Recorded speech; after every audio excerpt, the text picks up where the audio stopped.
Hey, how's it going, guys? Thank you so much for coming to my channel. My name is Martin Ross, and you are on the Martin Ross Chronicles channel.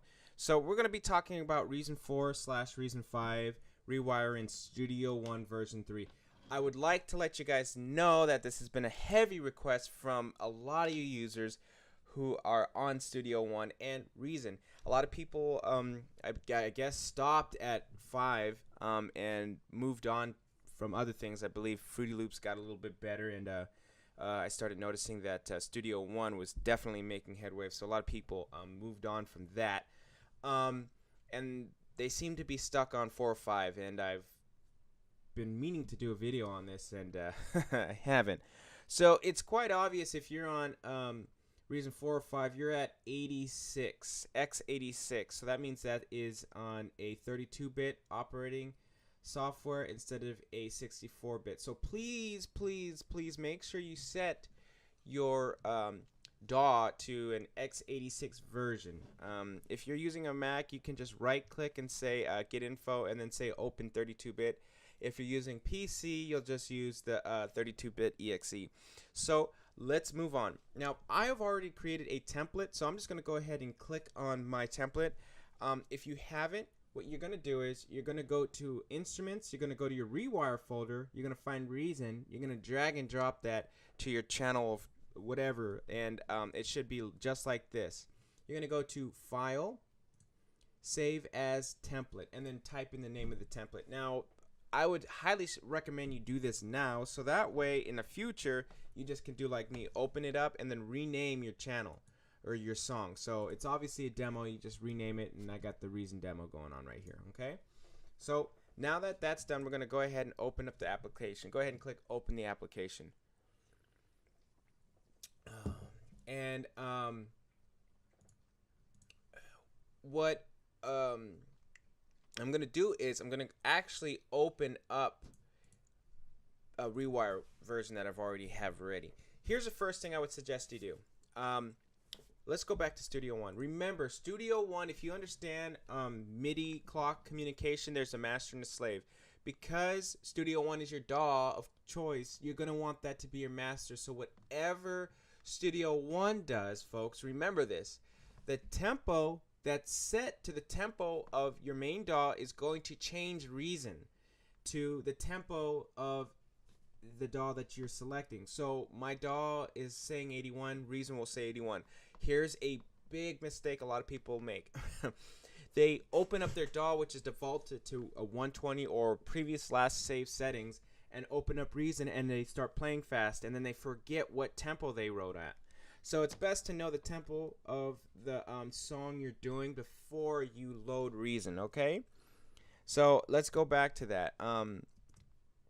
Now, what I suggest people do is create a, as you can see here, create a secondary a file and do RW so you know it's a rewiring, because a lot of times the biggest mistake a lot of people do is overwrite their saves. You wouldn't understand how many times I wrote a good song. So just go ahead and do that. Now before we move on, I'm gonna let you guys know I will be talking a little bit more depth into Kong for this particular reason of rewiring, and I want to talk to you guys. So Reason 4 users can probably skip it if you don't have Kong.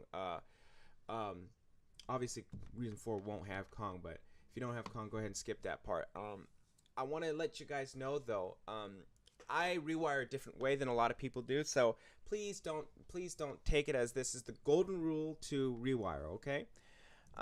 So what I like to do, first things first, is remove the mixer, because I don't want the mixer. I really don't care for the mixer, all right?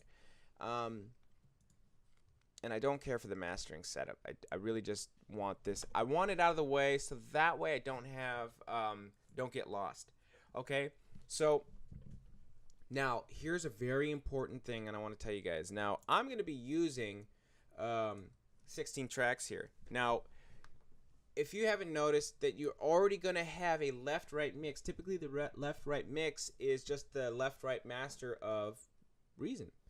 And I personally don't use that. So I'm going to untick that and just do 3, 4, 5, 6, 7, 8, 9, 10, 11, 12, 13, 14, 15, and 16. So the way I have it all set up, it seems that everything's going to be stereo. Not everything's going to be stereo if you're using redrum, and maybe subtractor, mono synths and stuff like that. But let me explain something before I go further. What happens is if you're using stereo, you're going to have to bus it, and I'm going to show you that now. Excuse me, I had to burp there. Okay, we're going to go to the bass. Now, the bass is going to be stereo. I'm just going to say that right there. It's typically not in a recording, but we're all going stereo to make it easier for me here. Okay, in Studio One, I have channels 3 and 4 set up. We've activated channels 3 and 4 in our instruments path here. Okay, as you can see, it's playing. I'm going to bring down my master. Sorry, guys, so that way you can hear me talk.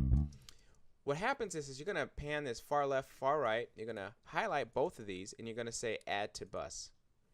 You're going to see bus 1, and you're going to type it in as bass. What's so cool about Studio One, which is amazing, is you can hide your masters and just see your buses. But we're not going to do that yet.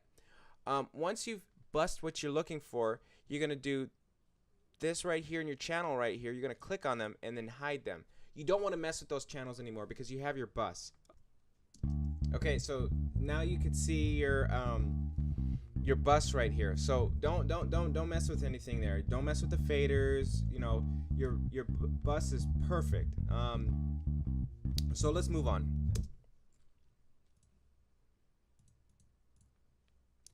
All right.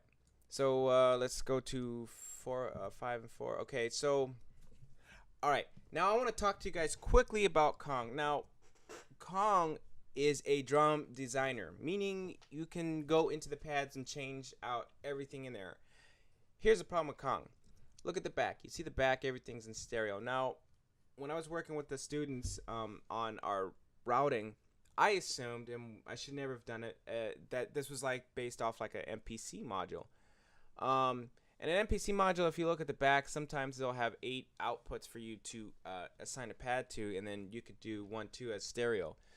Well, unfortunately, and this is why I don't use Kong, I prefer redrum, because when you look at the way it's set up, it's actually all in stereo. Look at that, 3, 4, 5, 6, and so on and so forth.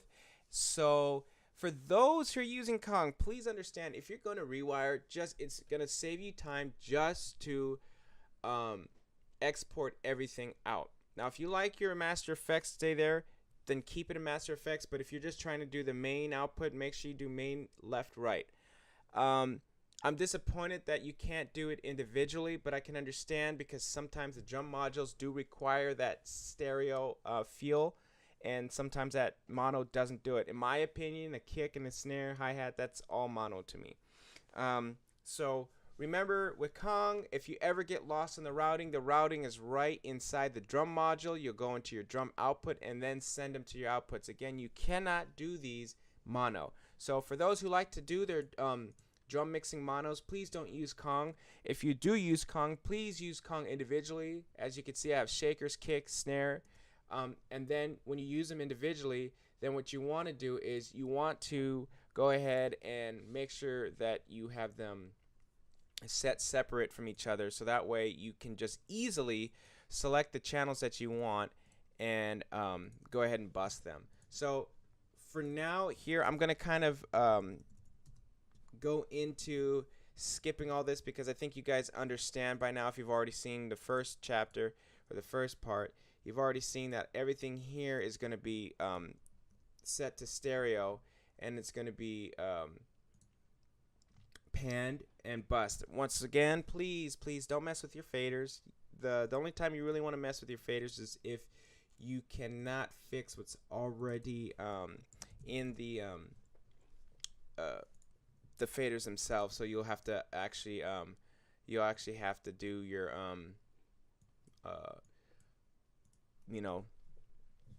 leveling via both fader and console. So I do suggest to people who are looking into that, please don't please level outside of the faders before. Level your instrument before you decide to say, hey, I want to go ahead and mess with the faders, because you want unison. It doesn't sound unison if you did it any other way. If you guys have any questions so far, go ahead and just, leave it in the comment. Again, I'm just, like I said, folks, this is just me and how I bus and route. I find this to be a bit easier. Again, once you've created a template, you can just load it. Again, I'm showing you guys from scratch how to do it from scratch pretty much here. You don't need to do everything stereo. You really don't. If you know how to mono out your sources, please do so. This to me was an easier thing. It took me a few minutes to write this song for you guys, so that way I can create something from scratch just to have you guys understand how to build from scratch. Again, I'm not perfect, but I tried to make this as fun as possible. So for those who are interested in Reason, I do say please upgrade. Please take the time to upgrade to Reason 9. 9.5 is coming out soon. This is if you already watching this and it's already out. Let me know what you think of 9.5, because you can do VST support. As you can see, I'm complete. Okay, so I bust all my tracks to stereo. So let's go ahead and play it.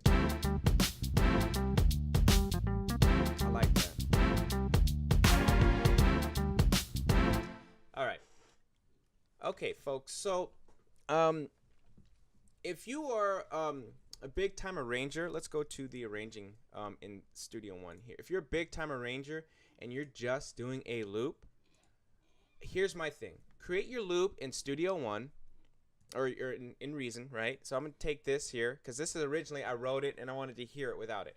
If you're not doing very much changes, and you got a 4-bar, like this is a 4-bar, create your loop to 4 bars, so that way it'll save you time. I'm all about having you save time as well, because time is money. So if there's no chances of you ever adding notes or something like this, and it's a steady 4-bar or 2-bar loop, create that loop and put them all at once, and you'll see why here in a minute. Okay, why I said to do that is because when you go into your settings here, Studio One is really good at arranging. I feel it's the best arrangement possible. Now, what I would suggest you folks do out there is you guys need to go ahead and check your levels here. So when you're dealing with mixing and mastering and all that kind of stuff, sometimes they're requiring you to have at least -6 decibels and -12 decibels. So make sure you look around that area. So I'm not here to teach you mixing and mastering, but I'm also here to help you understand some things. So like that kick is going out really high, so I'm gonna bring my master down on the Kong track here for you, and we're gonna just overview it.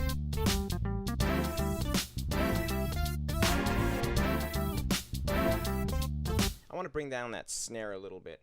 Again, -6 and -12. Once again, I tell people that they'll take care of the levelings later on. So don't be afraid to go to that -6 and -12 region. Because if you got a guy who knows how to master, he'll make sure it comes out. I like those levels. So now that we've got our levels all set out, I made sure that up top my loop is just perfect right here. I just kind of want to make sure that I got a loop just in case ready. That 4-bar loop I was telling you. Here's the most important part, guys. So now we're done with our rewiring part. So the next step too is getting on the left side here. If you see the left side here, the next step is to make sure that we add a channel to that. What you'll do is you'll hit track. You're gonna actually make a vocal track or audio track. So I'm gonna say bass here, and I'm actually gonna tell it it's formatted stereo, and I want the input from the buses here. See every bus I did? Bam, right there. Do it again. I'm gonna just name the bus the same as the bus that you have previously, so that way you could be able to just easily spot them out. Okay, I think this is really fun. And once you've gotten your audio recording, once again I'm going to go back to that important thing that Studio One has. All you have to do is untick that. Remember what I said earlier? So I think that's so amazing that Studio One has allowed us to easily go through our audio, our MIDI, and are busing, and this is one of the biggest sellers, I think, for me, why I decided to become a Studio One user is busing. Being an audio engineer for a couple of people, I deal with a lot of busing stuff, and unfortunately I couldn't move around as easy as I could in Studio One than I did in Pro Tools. So, being a Pro Tools user for a while, I decided, it was my time to move on to something that has, to me, I think, better customer service. Their customer service is hands down, and I'll get into more why I chose Studio One later in another video. But I'm not here to boost Studio One's ego here, but I'm also letting you know that I do find this so easy for me. I think this is awesome, and it makes it fun. If it's easy, it's fun, right? Okay, so now we have all of our tracks done the way we want it. All we have to do is let's make sure we save. Always save. Command S, okay, or Control S. Always save. All right, take away that bus. Perfect. Now we have all of our channels that we want. Okay, when you hit the record, it's going to activate all those channels. Don't worry about messing with the faders, because we did that, remember, previously in the mix that we had. Now you don't even need to worry about this. You don't even have to have that there. You can actually hide that. Actually, let's go ahead and hide it. You don't have to see that. So I'm just random colors here. You could do whatever you want. I just kind of want to have something to see here. Okay, so now all I'm gonna do is have my loop ready, because I know I'm gonna stop at 5 bars, so that's why I put that there, so I could see it. I'm going to arm each and every track. Once again, they're all stereo because they are buses. Buses are typically stereo. So here we go.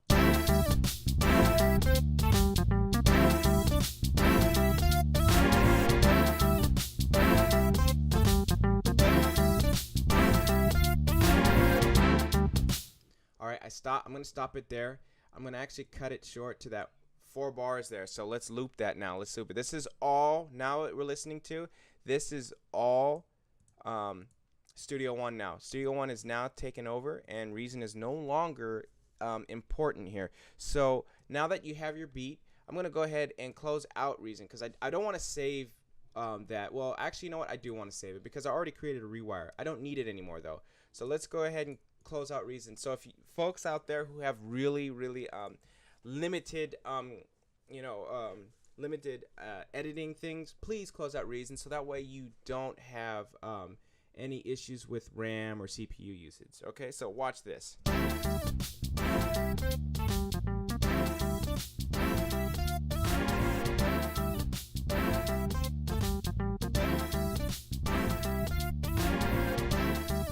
Perfect, exactly how I wanted to loop. And so from then on, you can go ahead and do your little arranging here. Like if I personally had it originally like this, as you saw in the arranger in Reason, but see how fast I just did my arranging? It's really quick. It's ready to go. It's been leveled just right. If you need to, you can also click your scratch board and then create your own, like, you want to test out your own variations on these tracks. There you go. I want to thank you guys so much for watching. Hopefully you got an idea. This will work for Reason 4. This is for Reason 4 and Reason 5. This is rewiring Studio One. I want to actually, first and foremost, the shirt that I'm wearing, I want to shout out to Motifaded Apparel. Go ahead and check them out on Instagram. I got everything you want to know about them in the description. Thank you guys so much for hooking it up for me this summer, getting me all nice and situated, having nice, cool clothing, and staying cool. I appreciate you guys. Big shout out for you guys again. So once again, guys, that's Motivated Apparel. Check them out in my description. I want to thank you guys for watching this Rewire video tutorial here. My name is Martin Ross. Thank you guys so much for watching. So please like, comment, and subscribe. Most important, share. I really appreciate the time and everything you guys done for me. So there'll be more Studio One tutorials there. I'm Martin Ross, and I'm out.